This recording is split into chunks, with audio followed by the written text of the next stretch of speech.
What you essentially are is you're a farmer. You are a financial farmer and you are planting seeds.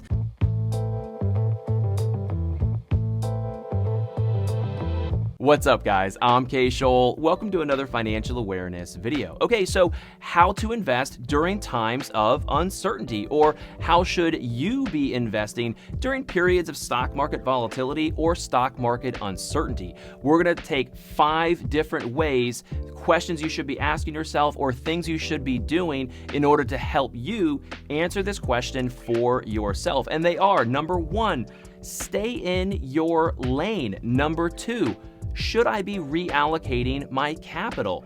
Number 3, get informed and get educated. That's probably one of the best things you could do during times of uncertainty. Number 4, do what your financial plan says you should be doing. And then number 5, I'll give my opinion on what I think you should do, and I'll share a little bit about what I'm doing as well. So if you like this video, please hit the thumbs up, like button. Please consider subscribing to the channel.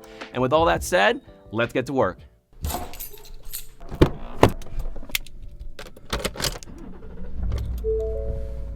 Number 1, stay in your lane. Come on, people. Here's what I mean by that.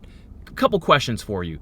Are you by chance somebody who runs a family office? Are you a financial advisor that manages $200, $300, $400 million for a very wealthy private family? Are you? Let me know. Number 2, are you by chance an institutional investor managing pension money, managing money on large scales and large sums of money? Is that you? Or hey, number 3, are you by chance a quant? That's my quant. Your what? My quantitative. My math specialist. Look at him. Hey, listen, if you're a quant or if you're an institutional investor or any one of those things, let me know in the comment down below. Say hello to all of us. Thank you so much for being part of the channel and gracing us with your presence. Maybe you could drop some knowledge if you are down below.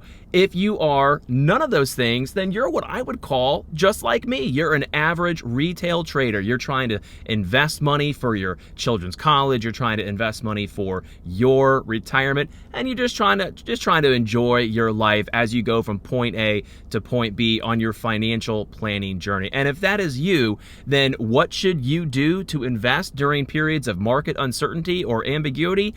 Keep doing what you're already doing. You've got 12, 24, or 26 times throughout the year that you are dollar cost averaging into the market. How do you invest during periods of uncertainty? You keep doing what you're already doing and you dollar cost average. Maybe double check, make sure that you are diversified. Maybe make sure that you have somewhere between 5 and 7 different low cost ETFs or low cost mutual funds that you are dollar cost averaging into, so that when the market goes down, you continue to invest and you buy. That's called dollar cost averaging. This is not rocket science, people. You can comfortably get to where you need to go financially speaking from point A to point B, being retirement or being financial independence, by simply dollar cost averaging into the market. It will serve you very, very well. And unless you're one of those people that I described a moment ago, that is one of the best things that you could do to increase your rate of return, is by dollar cost averaging in the market, even when the market looks terrible, even when your emotions are gross and you're like, oh my goodness, I cannot believe I'm buying into this market. That is where you make your money, when the market is down and you keep continuously investing. Number 2. Utah, give me 2. Should I reallocate my capital? Another way of saying this is, should I rebalance my portfolio? Should I rebalance my 401k? Should I rebalance my 403b? So, here's what I'll say. Everything is 2020 in hindsight, right? Once you know what the history was, it's easy to second guess it, and it's easy to say what you should have done. So here's me taking a stab at that.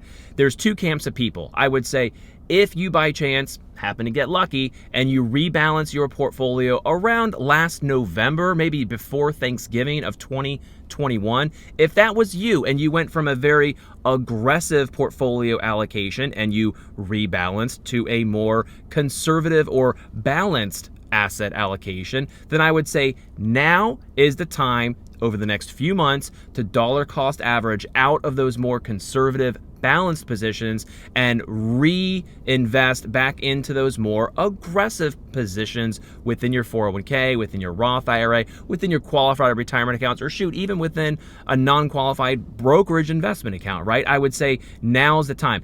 I don't know when the bottom of this market is going to be, but it does feel like we've already lost a lot, and maybe we might lose another 5, 7, 10%. And even if we do, I would tell you, start buying and start reallocating as we kind of are, right around that bottom area. It feels like we're kind of near the bottom to me. Again, I could be absolutely wrong, but I would say start to dollar cost average out of those more conservative, more balanced positions and into those more aggressive positions. Now, if you're in the other camp of people, which is where I'm at, where you did not rebalance last November, you just simply held and maintained your positions as they were, here's what I would tell you to do now.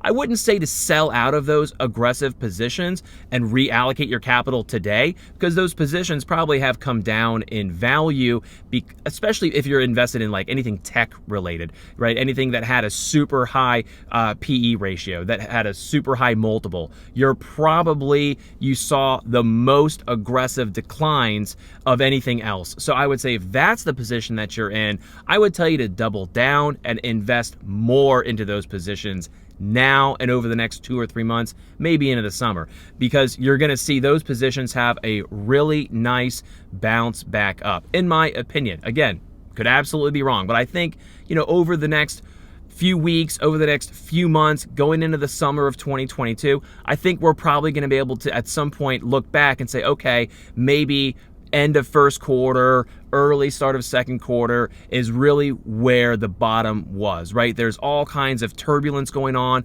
across the globe right now with sanctions and war. And I would tell you, when those times are happening, during those times of ambiguity, when people don't know what's going on, that's when you should be deploying your capital. That's where you should be getting a little bit more aggressive. Number 3, get informed, get educated. Why? Well, if there's one thing we've learned over time from other people's research, is that the economy does tend to run in cycles. Now, we can't predict how and we can't predict why, but what we do know is from historical numbers, historical charts and data, there will be another downturn in the market. Who knows what will cause it, but it will happen again. So if you don't know what's going to cause it, but we do know what's going to happen, we can plan for that, right? So what I would tell you to do is keep watching videos. You're watching this video, hopefully you're watching other finance-related YouTube videos. You're gonna continue to learn the more you watch and the more you consume and absorb. Read articles, read books, talk to people that are smarter than you, talk to people that have been investing or trading longer than you, and ask them what they are doing. Do whatever you can to continuously learn and get educated. But this is a two-pronged approach. You can't just talk to people and read and watch and not do anything. So the second part of this is you have to take action. Hey, what's going on, guys? I'm editing this video right now and just wanted to chime in real quick and say one of the things that we've learned over the last couple years, really primarily as a result of this pandemic that we've been experiencing, is we did not have enough cash on hand for 2 reasons. One, in terms of our emergency fund. The pandemic taught us truly how important an emergency fund is, and having more is better than needing to have more and not having enough. So we increased our emergency fund, and then from an investments perspective, having cash on hand on the sidelines ready to be invested. And I got to tell you, over the last 30, 60, 90 days, we've had some great opportunities of buying low and selling. Of course, there's a little bit of short-term gains, tax, and the non-qualified account, you got to pay for that. But having cash on hand for short-term market swings and volatility, that has been fantastic for us. And I've been so happy that over the last couple years, we've built up our emergency fund to the point where we had more than what was needed so that we could invest some of it when the stock market took a nice little plunge like it's done recently. So that's one thing that we've done to learn from our past mistakes to try to improve for the future. You have to learn what to do, and then you actually have to do what you've learned. And that might mean different things to different people depending on where you're at in your financial planning journey and where you're at in your financial planning intelligence and awareness. So I would tell you to do is get educated, get informed. I know I mentioned dollar cost averaging in a previous segment on one of these other topics, but I would tell you the best thing you can do during stock market uncertainty or periods of ambiguity is shine light where there is darkness. If there's some confusion in your head about a certain financial topic, learn about it, read about it, watch videos about it, so that the next time you're put in that situation, you know how to handle it. So get educated, get informed, and then figure out what you need to do to set a reminder to take action on what you've already learned. Number 4, do what your financial plan says you should do. Spoiler alert, some people are on a different financial plan than you are. And because they're on a different financial plan and they have different financial goals, they're probably going to invest when the stock market is volatile, when there's periods of ambiguity. People are going to react differently, right? Some people are paying off debt. Some people still have to increase and grow and build their emergency fund. So what I would tell you to do is ask yourself, where am I in the stage of my financial plan, right? So, and how should I invest during periods of stock market uncertainty, given where I'm at in my plan? Well, it's pretty simple. If you're trying to increase your emergency fund, if you're trying to pay off debt, guess what? That probably means you're not adding extra money into the stock market. That probably means that you're working a certain aspect of your financial plan first before you can go on to the next step. So know where you're at in your financial plan. If you're at a stage where your financial plan says to save cash because you don't have a big enough emergency fund, that's okay. If you're at a stage of your financial plan where you're simply paying off debt because it's such a burden on your shoulders, it's such a weight over your life, that's okay. Work your financial plan. Number 5, what should you do right now? Well, I gotta tell you, I'm taking a stab in the dark at this here, so just bear with me because I have no clue what your financial plan says that you should be doing. I'll tell you right now, if you've got like high interest credit card debt you gotta pay off, that you should pay that off, right? So what I would tell you to do is, if your financial plan allows for it, I think you should start investing more money right now. Let's talk about that. If you're only investing the minimum in your 401k, the minimum to get the match, increase that 401k percentage, increase that 401k contribution. If you're only doing $300 a month into your Roth IRA, increase it to $500 a month so that you can max it out at $6,000 for the whole year.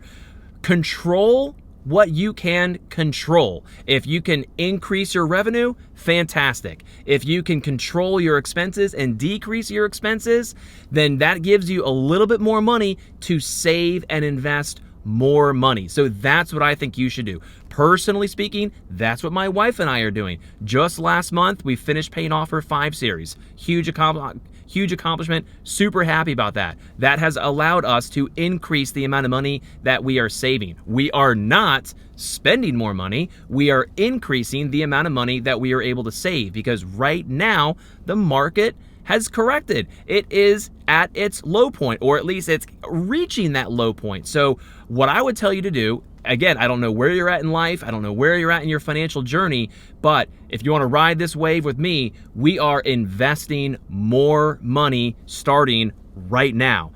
It's been hard to look at the portfolio thus far, but you want to buy when the market is low, right? I mean, it's easy to say, buy low, sell high. It's easy to say. Well, I'm here to kind of call my shot a little bit. I'm calling my shot. I think right now and over the next few months, maybe going into the summer, we might see, we're going to sputter along the bottom, or maybe another 5, 7, maybe even a 10% drop from where we're at today. But I think that you can feel comfortable, in my opinion, continuously to buy more than what you would normally do. If you're already maxing out your 401k, that's fine. Go to another account and start investing more money. Increase the amount of money you're saving into your non-qualified brokerage account.